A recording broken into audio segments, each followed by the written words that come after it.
Good morning. What we'll talk about today is something called Quality Function Design, or QFD. It's also called Quality Functional Deployment. Oftentimes it's referred to as House of Quality.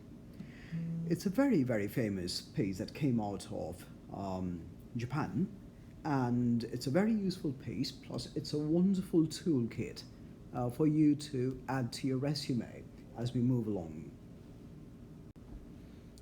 So quality functional design or deployment was designed by Yoji Akao for Toyota, and it's a part of customer engineering production design. So the basic part behind that is oftentimes what engineering does in terms of designing something, or what a supply chain professional might do in terms of designing a supply chain or designing production line, might be very different from a customer wants. So oftentimes salespeople will be meeting with customers or with regulators.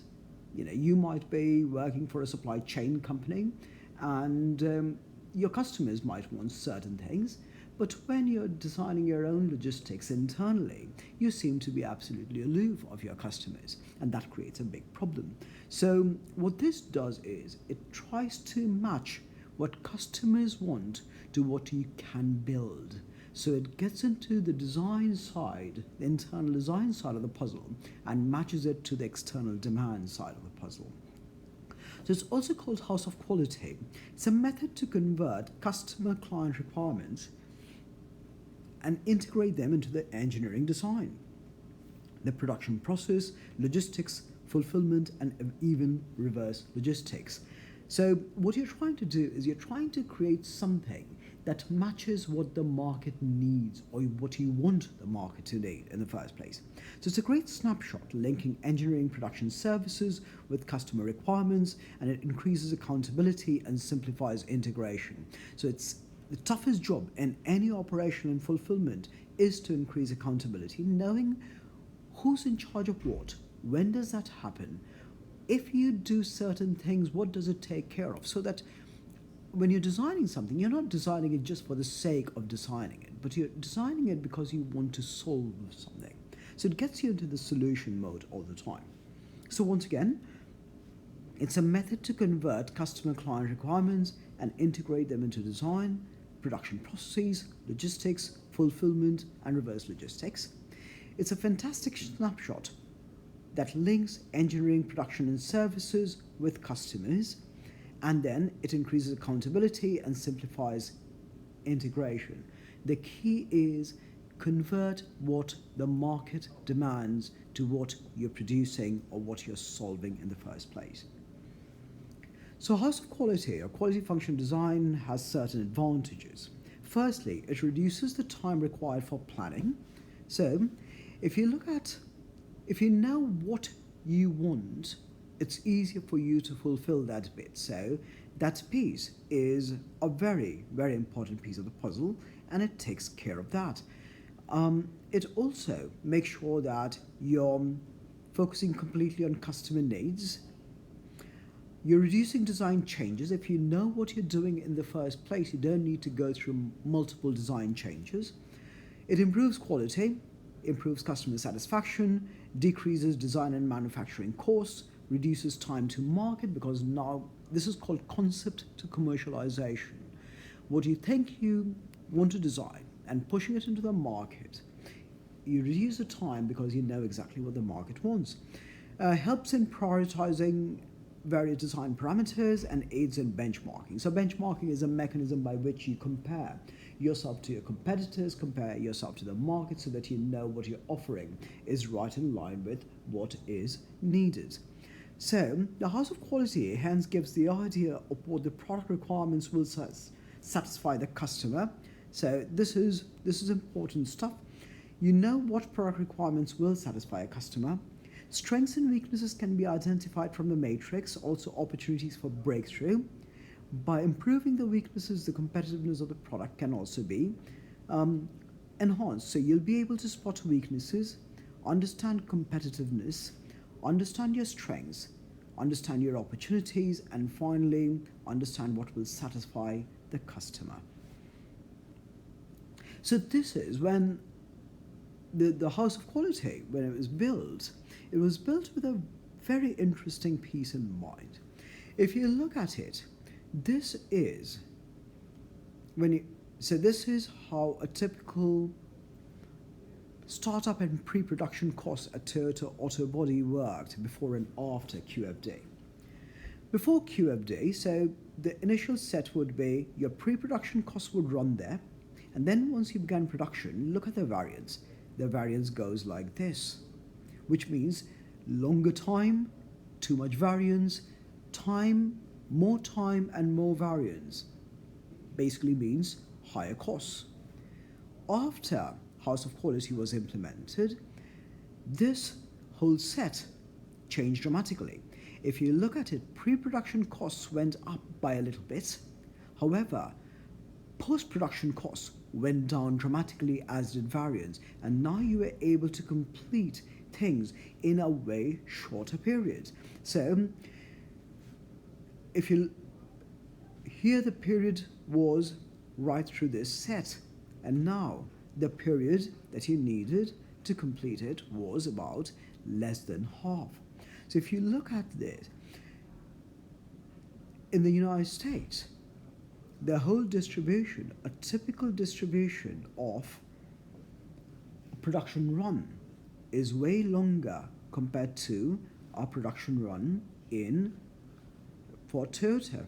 So in what Toyota could basically do in 14 to 17 months took the US oftentimes 20 to 24 months. So the way we work through it, so this whole set is going to be understanding how to build the whole process. You start off by assessing what are the things that customers want. So you begin with what. So what do customers want, or what does the market want? Once you know what the customer wants, then you try to figure out how to move that into your design phase. So in this case, you assume you're trying to figure out what should be what the customer attributes for building a car door. So the primary attributes would be something such as good operation and use of a car door. And then the other one is good appearance. So this is aesthetics, and this is functionality. So aesthetics and functionality together create the perfect combination of how design should work in the first place. So in this case, good operation and use requires functionality. Opening and closing the door should be easy. The door should create proper noise isolation, and the armrests on the door should be easy so that you can easily open and close it without stretching yourself too much or creating a weird sort of angle that's going to create problems. Tertiary, so in order for you to ensure the ease in opening and closing a door, you need to make sure that it's easy to close the door from outside, it stays open on a hill, easy to open from inside, doesn't kick back, easy to close from inside, easy to open from inside. Similarly, isolation, it doesn't leak, doesn't create road noise, doesn't create wind noise, doesn't leak in a car wash, doesn't drip water, doesn't rattle. Armrest should be comfortable and in the right position. The second piece is good appearance, that's the aesthetics part of it. Would be the interior trim. It should be clean. It should have a proper fit. In order for you to create an interior trim, you need to know that the material won't fade, it's attractive, it's clean, which would be easy to clean, does not carry grease from the doors. For you to maintain fit, make sure that there's uniform gaps between all the panels. So you're trying to figure out what do customers prefer. This is just for the doors. Now, once you do that, then it comes in this question of What is the relative importance of each of these things? Now, in this case, we could say, hey, there are certain things that might be more important and certain things that are less important. So in this case, easy to open and close the door, and the customer attributes would be easy to close from outside and stays open hill. Relative importance would be 7 versus 5. So what customers are therefore saying would be easy to close from outside is more important than staying open on a hill. So if you were to now convert that, you would say 7 and 5 would be 12, and 7 out of 12 is going to be the relative importance of closing the door from the outside, and 5 out of 12 would be the relative importance of closing it from the inside. On the other hand, isolation, does not leak in the rain, is more important than road noise, but slightly more important. So this is 3 out of 5 versus 2 out of 5. So there you know that, all right, that's 60% important for customers, just isolation. Now, if you're building it together, you say, all right, let's look at what things are most important. 7 plus 5 is 12, 12 and 3 is 15, 15 and 2 is 17, so 7 out of 17, 5 out of 17, 3 out of 17, and 2 out of 17. So you realize customer preferences are not the same, and you have to figure out exactly which one to prioritize in order to create the proper set. The next bit is you're trying to evaluate customers' understanding of competitors. So in this case, if you look at it, it shows how well you do in terms of opening the door and closing the door compared to your competitors. So the dark one is your car company. You seem to be doing not very well in terms of easy to open and close the door from outside versus your competitor. Your competitors seem to be doing better than you. However, easy to open on a hill, you seem to be all clustered together. You're all perceived to be just about the same. Similarly, does not leak, you seem to be doing better than your customers. On the other hand, no road noise, you seem to be doing far better than your competitors. So if you look at it, it gives you a good sense of where you're lagging, which is easy to open from outside. You're not doing very well there. On the other hand, you're doing very well with no road noise. So question is, how does your quality compare to customers of the same? Then, as you're moving forward, you use the house of quality to move from engineering or design to parts, to production, and so forth, right, to quality control and others.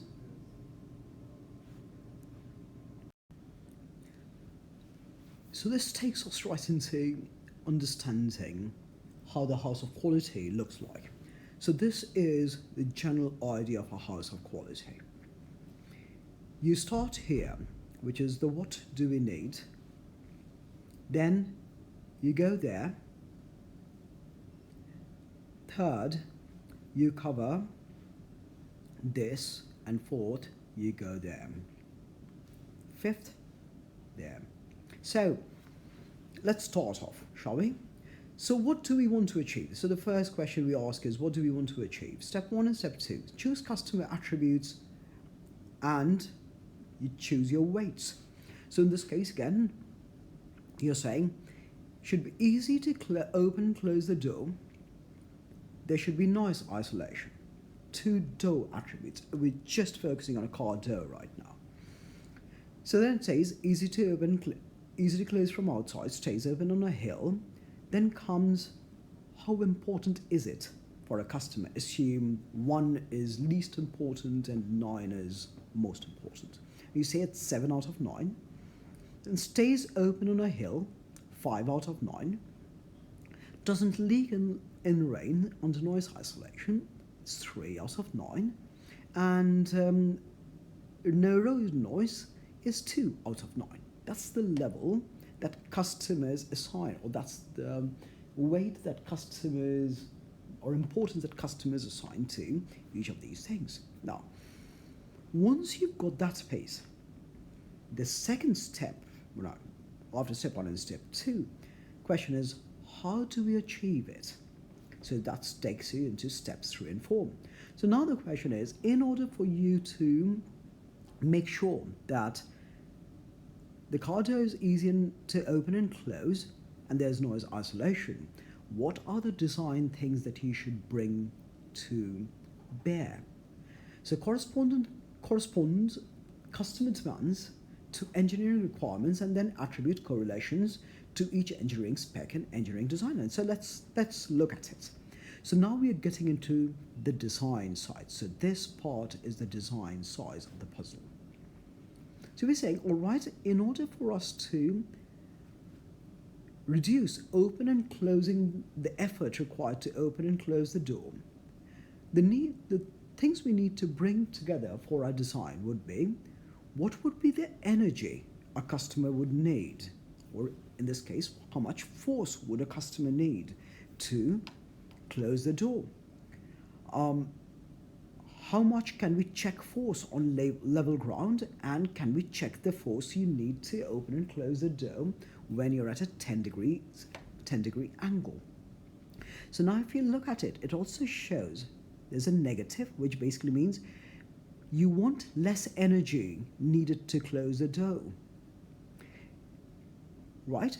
And in this case, you basically need less energy to close the door, and you need to check the force on level ground, right? So in this case, the door should close very nicely. Check force on 10-degree slope. So you're saying that energy needed to close the door should be the least. However, the force at which it closes would therefore be nice and tight and therefore seal the whole set. Now you'll say that, all right, easy to close from outside. If that's the case, to what extent? So now comes these relationships. In order for you to, if it's easy to close the door from outside and energy needed to close the door should be a strong positive relationship, because it's very important that you require very little energy. Because this is negative, you will require very little energy to close the door from the outside. On the other hand, staying open on a hill, which basically means that the force of the door should be strong enough to actually hold itself and stay open on a hill. So staying open on a hill would require a good bit of checking force, or on level ground and on 10 degrees angle. So that would also have a positive relationship. On the other hand, it would not have much relationship in terms of energy required to close the door, open or close the door. Similarly, does not leak in rain. So you are trying to look at how good should the door seal be.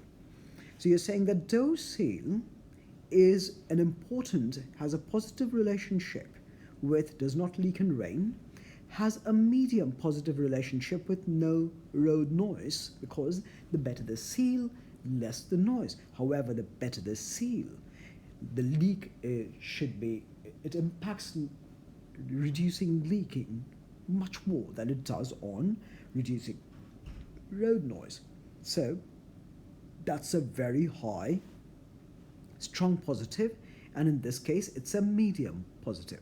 On the other hand, door seal does not really impact whether the door can, whether it's easy to close the door from outside or not.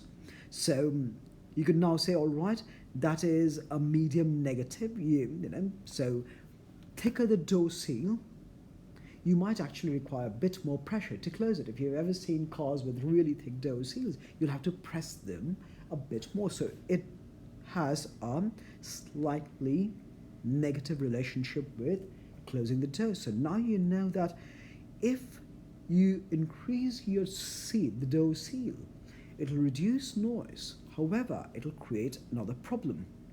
It's certainly going to increase the energy it'll require to close the door. So now you've got this set ready, which takes you to this section. It now shows if you do one bit of design, how does one piece of design or engineering impact the other? So the energy required to close the door. So if you look at this section, it's very interesting. The energy required to close the door is this section. Look at how, so each of these marks correspond to where it would go. So this goes there and this goes there. So all it's saying is the energy required to close the door has a medium negative relationship to checking force on level ground. So if the energy required, if you reduce energy required to close the door, then there's a likelihood that the force on level ground is also going to be weak. On the other hand, it says that if the energy required to close the door, look at that one, this matches this section. So checking force on 10 degree slope is going to have a high impact. So if you can take care of energy required to close the door as low, then the force on a 10-degree slope is going to be better too. So, which basically means if you're parked on a hill and you can easily open and close the door, you can also you can easily take care of opening and closing the door when the car is parked at a 10-degree angle or on a hill, because that oftentimes becomes an issue. On the other hand, energy required to close the door will now have a negative relationship with door seal resistance, which means the thicker the door seal, this part comes into being. You might require a bit more energy to close the door. In order for you to reduce noise, so if you want to reduce noise, you might need a thicker seal, but then the energy required would go up. On the other hand, look at the correlation between door seal resistance and reducing road noise. This is the one that shows the relationship between these two, because look at it. This is the link between these two. Says that there's a very high positive relationship. If door seal resistance increases, then door noise reduction goes up too. So it reduces the door noise or road noise, right? So going back to it, this gives you a quick overview in terms of how to start building our house of quality. The next piece, therefore, is the relationship between what and how. Now you're attributing correlations to customer attributes. That's what we were doing, that which one matches what. Step 6, calculate importance of attributes in engineering by doing a sum product of weights times correlation.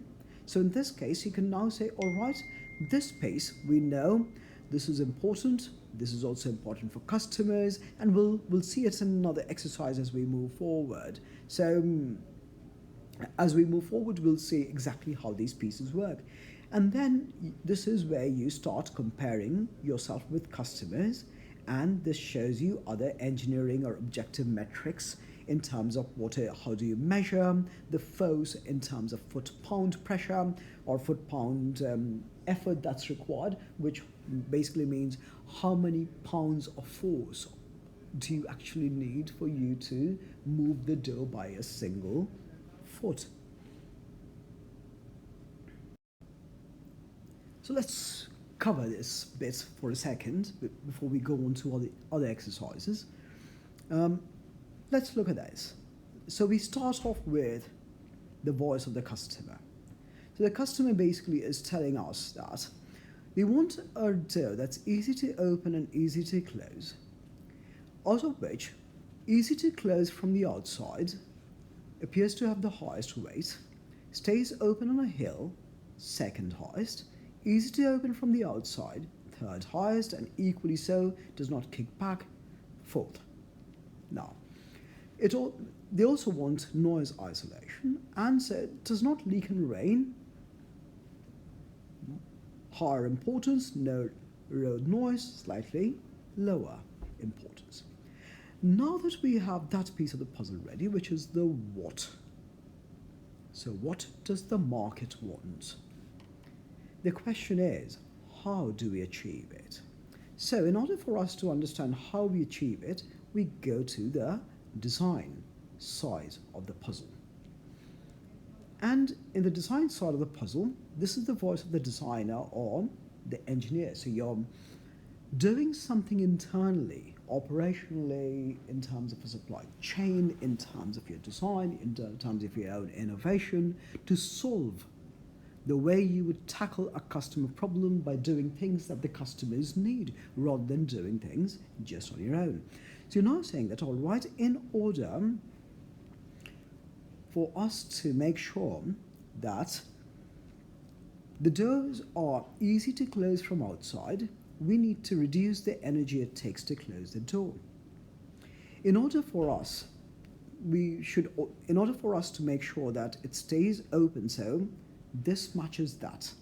In order for us to make sure that the door stays open on a hill, we need to make sure that we check the force it requires to keep the door open on level ground, and we also need to check the force that the dome requires to not swing at a 10 degrees slope.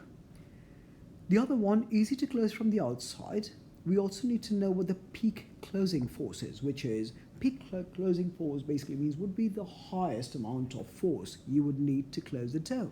If you think about, we use this all the time because every time you're carrying some groceries, oftentimes you'll see that you just use your elbow or you use your foot to just shut the door.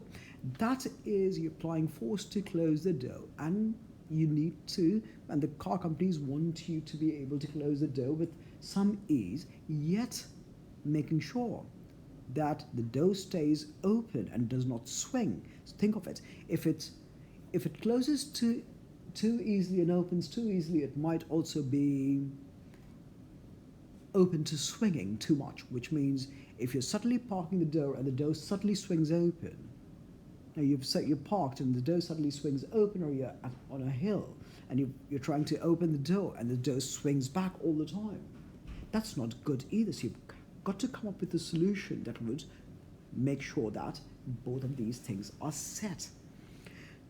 Next one, easy to open from outside would require for you to have lower and less energy to open the door, does not kick back. You need to make sure that the check force on level, you need to check force on level ground, check force at 10 degrees angle, and check the energy to open the door, right? So it does not kick back. So when you open it, it does not swing back at you. Similarly, if you are to, so as you're moving forward, you also realize that easy to close the door from outside and having a thicker seal. So under seal isolation or sealing and isolation, you've got increased door seal resistance, increased acoustic transmission in windows, reduced road noise, and increased water resistance. However, you realize that if it's easy to close the door from the outside, it has a negative correlation with door seal resistance, which is if the door seal is thicker, it's going to take more work to take care of that. And easy to open from the outside, if you have door seal resistance, thicker seal basically means it's likely to pop out very quickly, right? So it simplifies it. Does not kick back, has a negative relationship. Similarly, if we were to go down a bit, you'll see that does not leak in rain. In order for it to not leak in rain, you need to increase door seal resistance. So it has a positive correlation.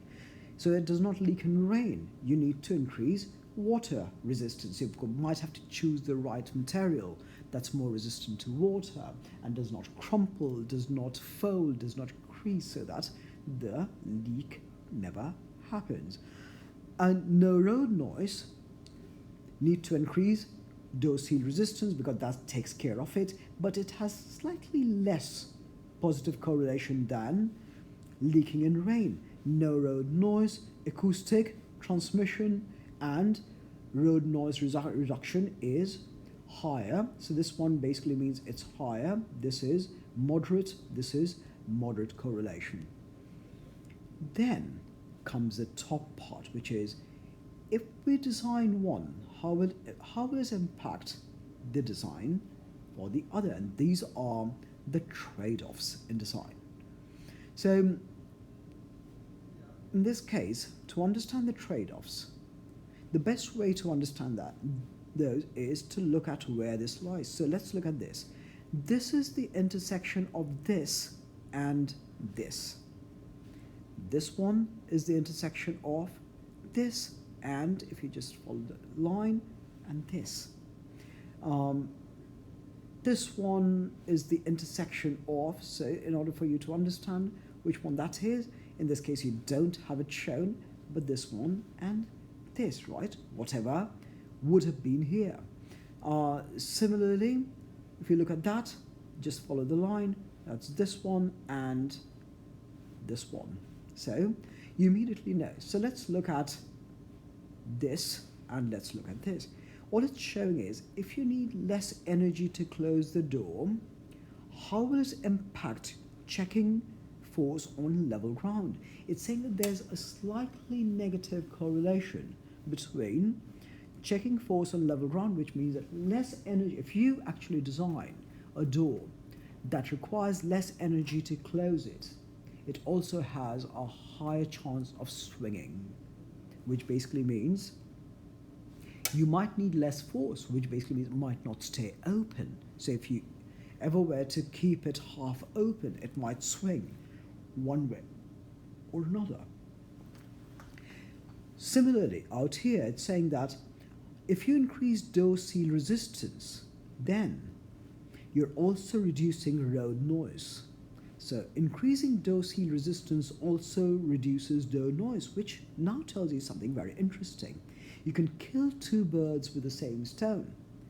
Just by focusing on reducing road noise or by increasing seal resistance, you can take care of the other issue, which basically means you don't have to run operations and production and supply chains twice, right? Or when you're planning out your solution, one solution takes care of two at the same time. So it's very, very important to understand that piece.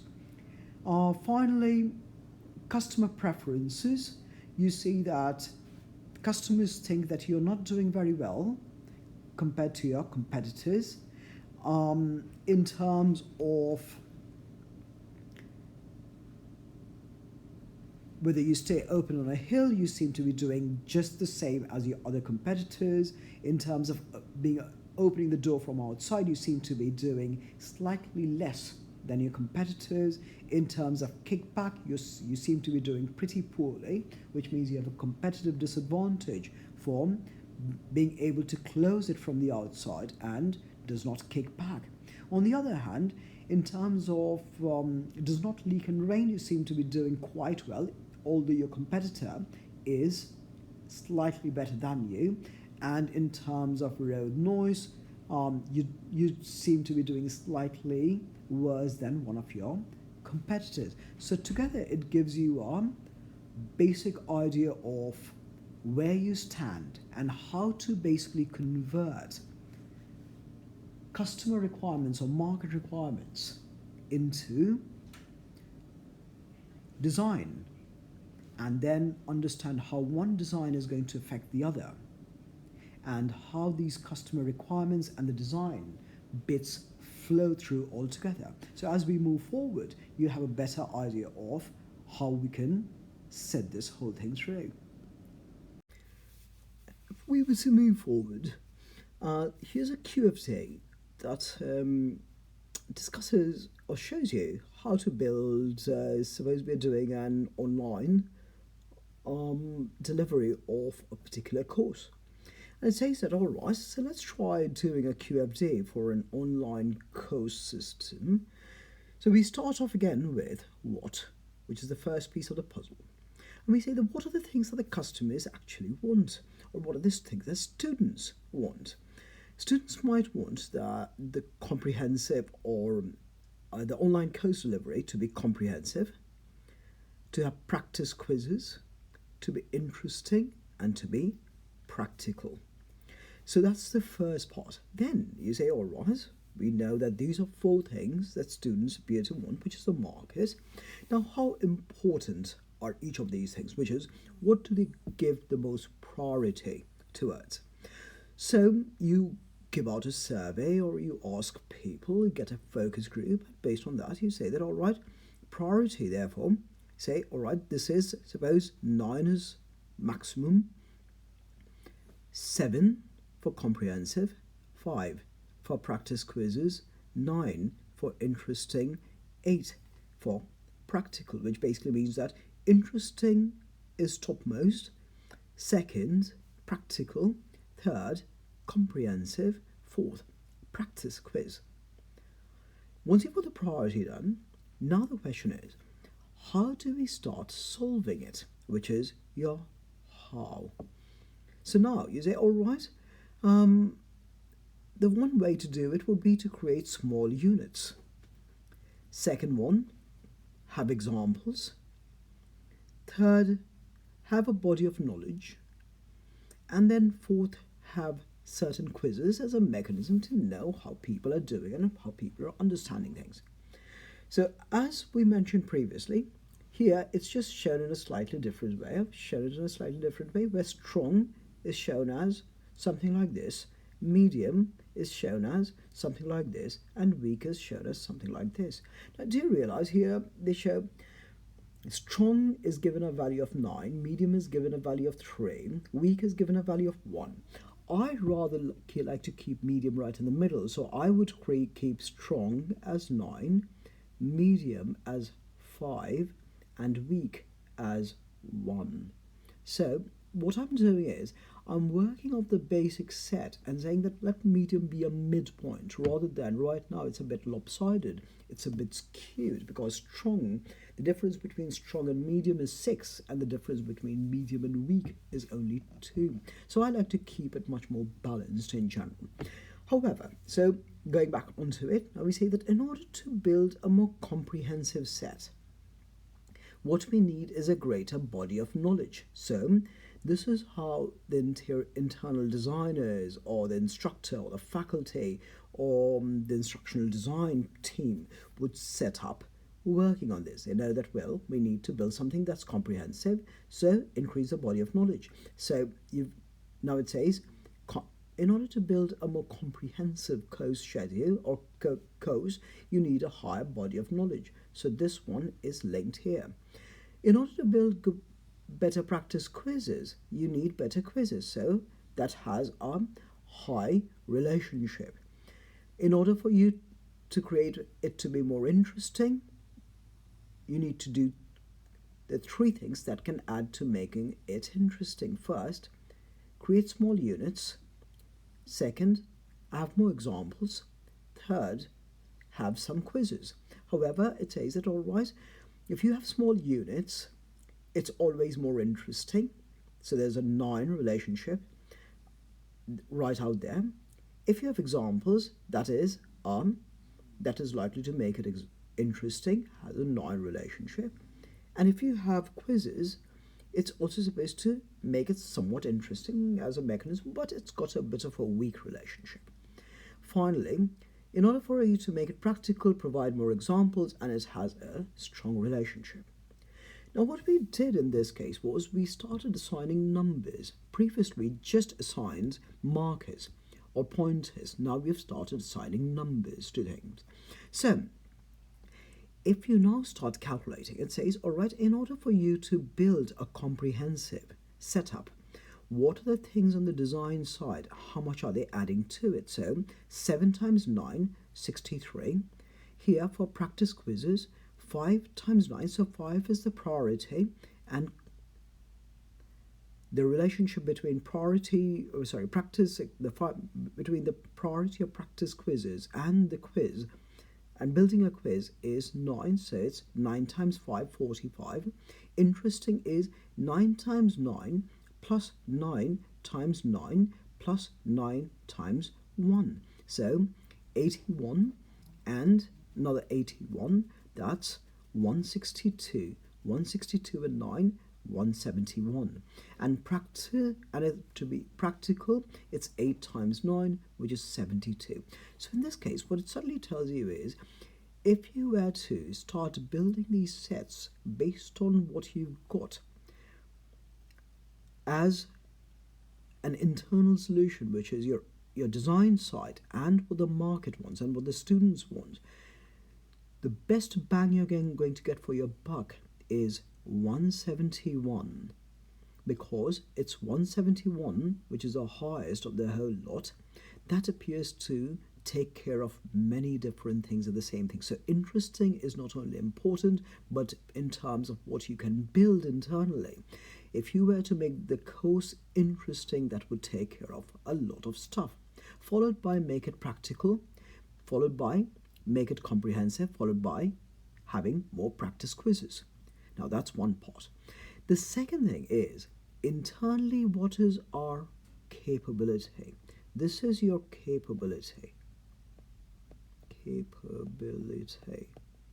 So these are your capabilities. What are you most capable at? So you're saying that, all right, now all you do is you just start multiplying it on the column side.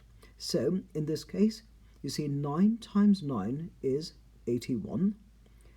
9 times 9 plus 8 times 9 is 153. 7 times 9 is 63. And 9 times 5 plus 1 times 9 is 54. So here again, you see it's 153, which basically says that build as many examples as you can. So if you were to say on the design side, what would be the biggest return on investment? It would be build more examples. On the student side, what would be the biggest return on investment? It would be interesting. But see, now you've started figuring out how each of these things actually matter. Next comes the roof of the house. So all it's trying to say is, what if you build one, does that actually negatively impact the other or negatively correlated to the other design that you're creating, or does it actually help it? So in this case, if you look at this, it says, let's look at this a bit closely. It now says, again, this negative, small units with examples. If you build smaller units, the chances of having more examples goes down. So there's a negative relationship. Small units with body of knowledge, right? If you have small units, you can actually add to more bodies of knowledge. You could talk about more different things and add to a better understanding. So body of knowledge increases understanding. So if you have small units, you increase understanding, but it's moderately positively correlated. Now, if you were to look at small units and quiz, it basically, that would be this one. It means if you have small units, you can build better and better, quicker, chances of people understanding things better, which means they're likely to have quicker and easier quizzes or simpler quizzes and things that people can understand quicker and be able to learn in 1 minute and then immediately take a quick test and you know the matter. This is your body of knowledge. Now, if you are to look at this set, this basically says, all right, examples and quizzes, there's a positive correlation to it, right? So small units, quizzes, examples, quizzes, body of knowledge, quizzes. So with small unit and quizzes, you don't show any relationship. With small units and examples, you show a negative relationship, and so forth. Finally, the other important thing to note would be competitors. So you see assume you're competing with some other school that develops similar curriculum online, and you're saying, all right, similar curriculum in terms of a different section, comprehensive, somebody else, this is where you are, you're doing better than your competitors. In terms of practice quizzes, you're doing less than your competitors. In terms of interesting, you're doing better than your competitors. And being practical, you're doing better than your competitors. At this point, it would be interesting to note that interesting also appears to be what the market need is, and you're doing better than the competitors. Practice quiz is the lowest of the market needs setup, and you're not doing very well. But you might say that, you know what, it doesn't appear to be a bit of a big market maker, so let's not worry about it. So that's how you try to set these things up. So to sum up, here's a quick recap. Quality function deployment, also called House of Quality, goes through several phases. It actually is the only mechanism to link, or one of the top-notch mechanisms to link what the market wants to what you can build internally, because you have to, so this matches market needs with your internal capabilities. So it starts off with identifying what customers want, identify how the good or service will satisfy the customer want, relate to customer wants to product house, which is your capabilities, identify relationship between the firm's house, develop importance ratings, evaluate competing products, and then compare performance to desirable technical attributes. So if you're looking at a quality function deployment, let's look at general structure once again. You start off with what does the customer want, come up with the importance ratings, keep it as 1 to 9, so that you've got somewhat of some degree of granularity. Then start looking at how do you satisfy customer wants. Look at how you can satisfy customer wants and create a relationship matrix, which basically means what does the customer want to, how you plan to satisfy their wants, how they match out. Assign a number where 9 would be high, 5 would be medium, and 1 would be low. And then come up with a relationship which would show how one design or solution is going to impact the other one. So if you want to look at how this one impacts this, all you do is, in this case, we'll just pull that through and link that through, so you know that, all right, this is the point where I'm going to assign. So this is where you would show the relationship between this and that would be right out there, because that's how you link it. Your target, then comes competitor assignments. How are you doing compared to the competitors? Once you've got it, you can get your weighted rankings out here, which would basically be nothing but the weights of this and the relationships out here to build a set, which is how capable are you. Target values, if you actually have target values that you say that, all right, this is what we want to achieve, and this is how far we have been able to muster our abilities. And then technical evaluations, let's not talk about it right now, because that comes into more of an engineering set if there are specific technical specifications provided to you or design specifications provided to you. So here's a house of quality example. Your team has been charged with designing a new camera for a company called Great Cameras Incorporated. So the first action is to construct a house of quality. So here's your house of quality example. You start off with what does the customer want? The customer wants the camera to be lightweight, easy to use, reliable, easy to hold steady, color correction. So in this case, we use 5 as the highest rating. So we are now filling in this part of the house right out there.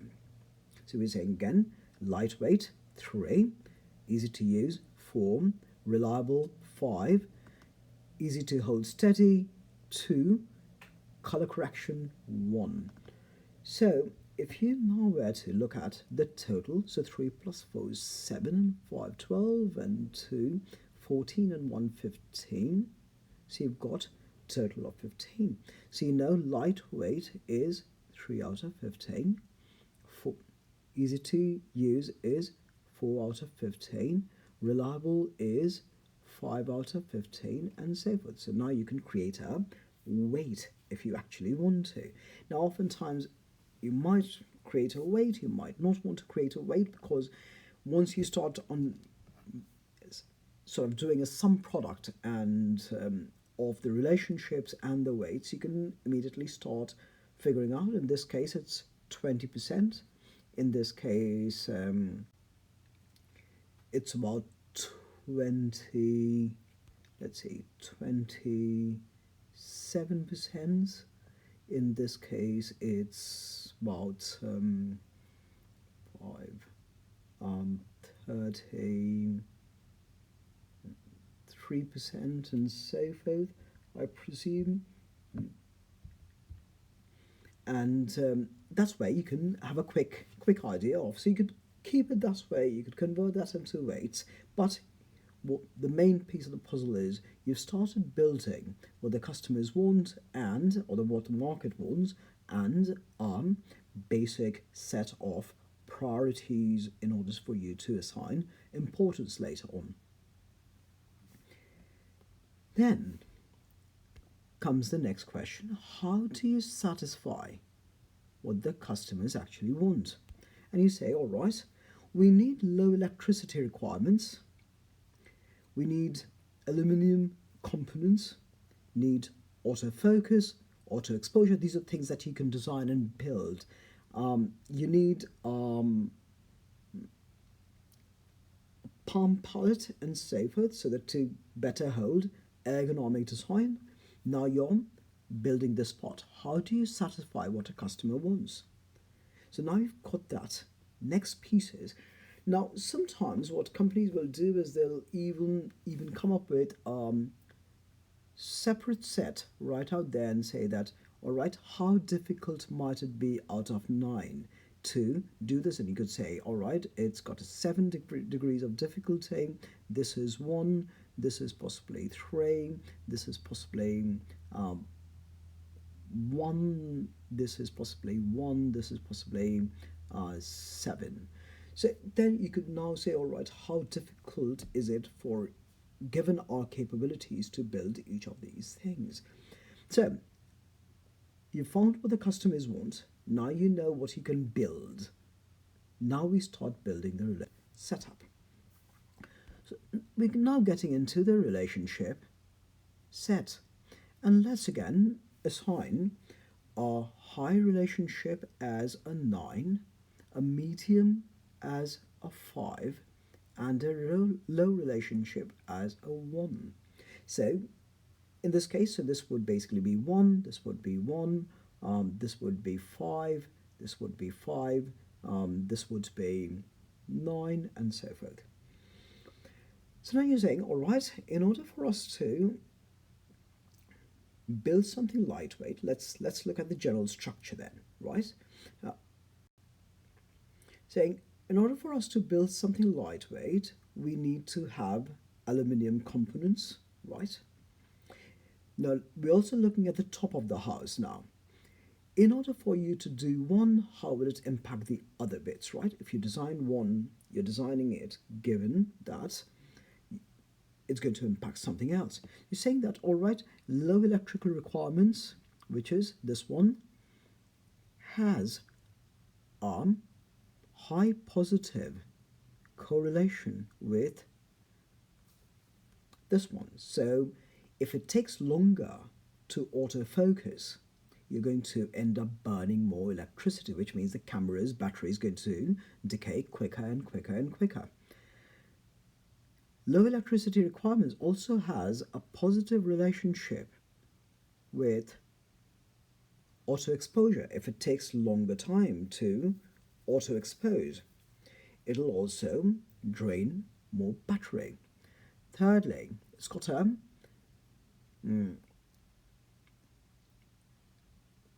low electricity requirement with a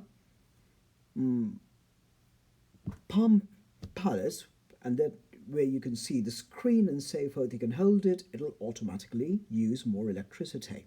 So you've got these three.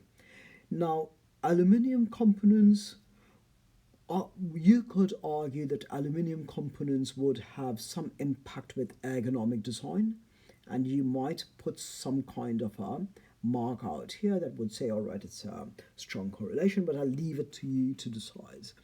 Autofocus now, so it shows that autofocus and auto exposure are highly correlated. If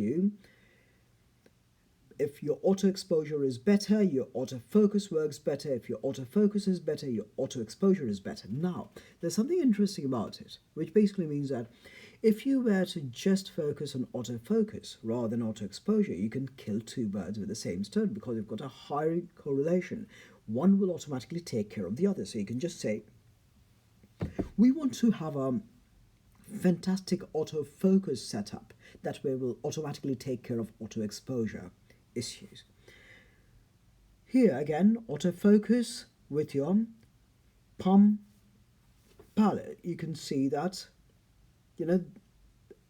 if you've got a palm palette, it might automatically take care of. If you've got better autofocus, it'll also take care of better sort of mechanism to look at the images from some other angle and focus on it. So this is how you set up the roof.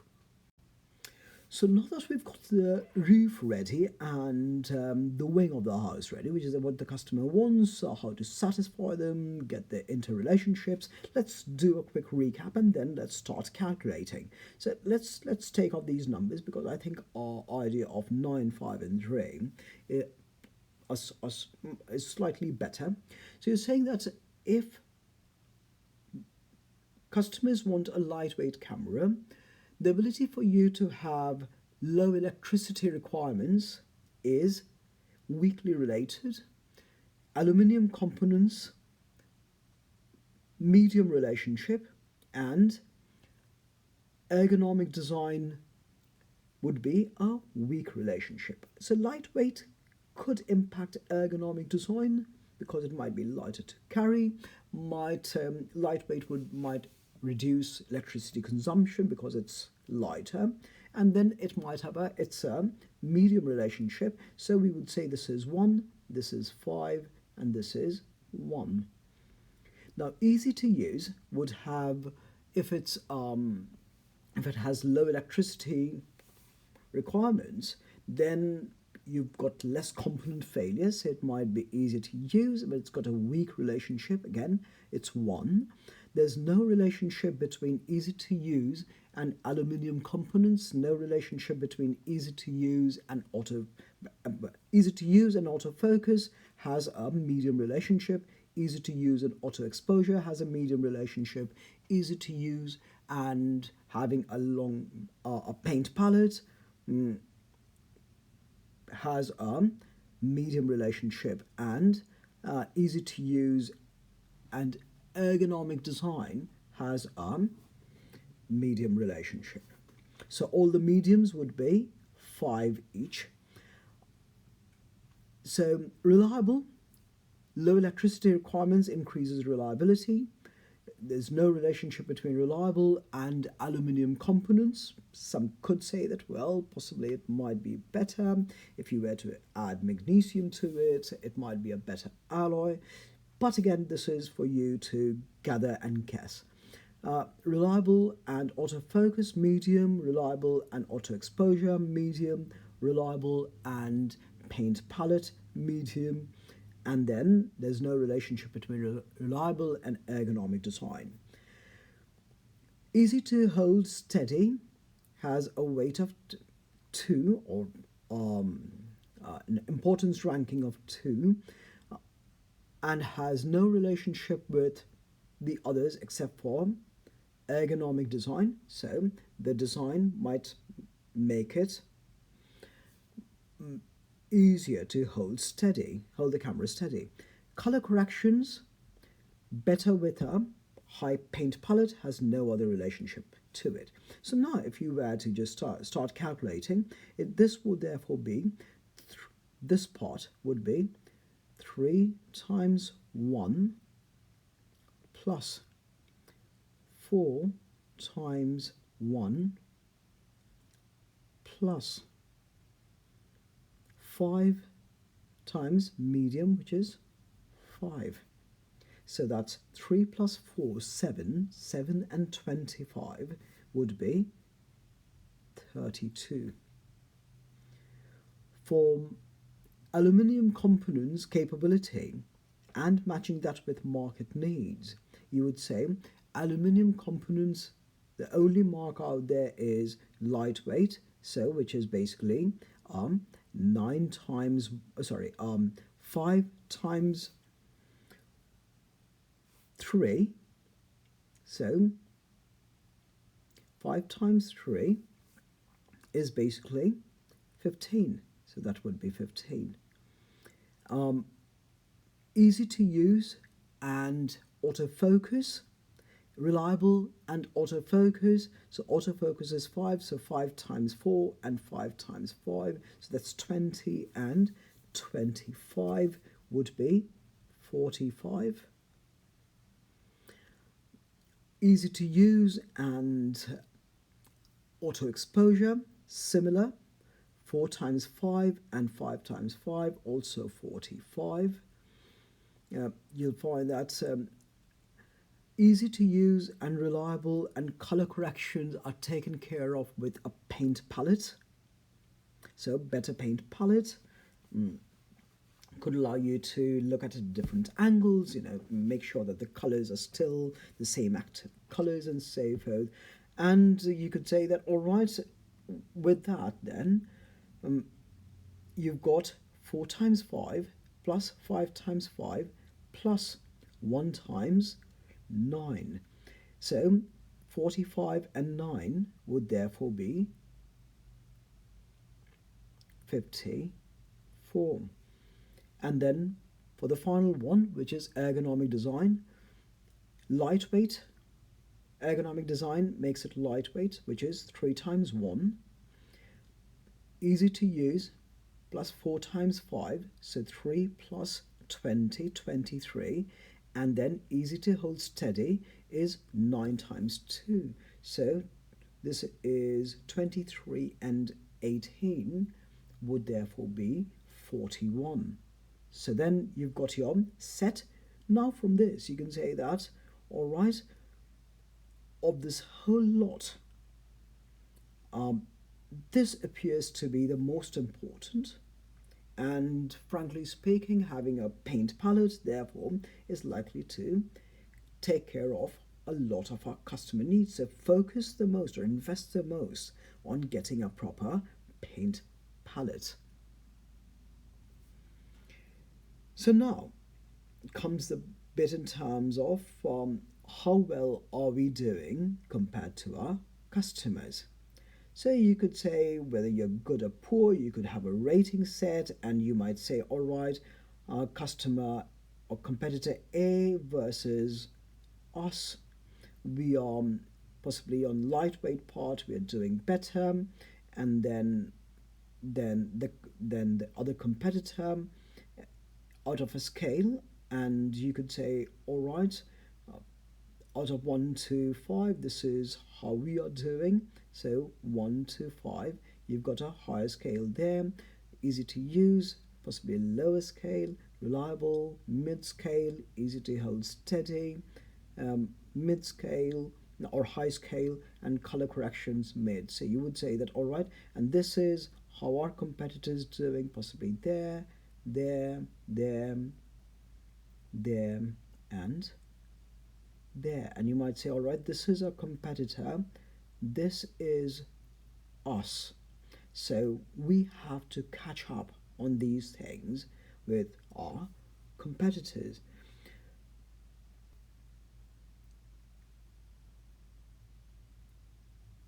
So let's not worry about, so in this case, I'll just give you an example of the target values and the technical attributes here. It's saying that, all right, your electricity requirements would be the best if you kept it at half an amp. Aluminium components at least 75%. And just make sure that when you autofocus, you can autofocus from 2 feet till infinity. When you auto expose, your auto exposure should work off 2 different circuits, which increases the parallel processing of the system. And your